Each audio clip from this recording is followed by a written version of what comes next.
Hi everyone, here we've got NOKIA C20 and let me share with you how to set the screen timeout on this device.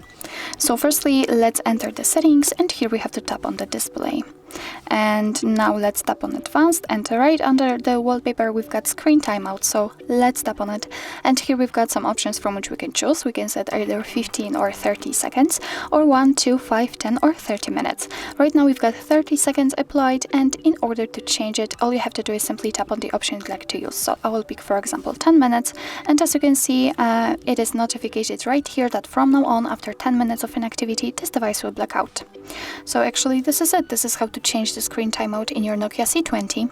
Thank you so much for watching. I hope that this video was helpful, and if it was, please hit the subscribe button and leave the thumbs up.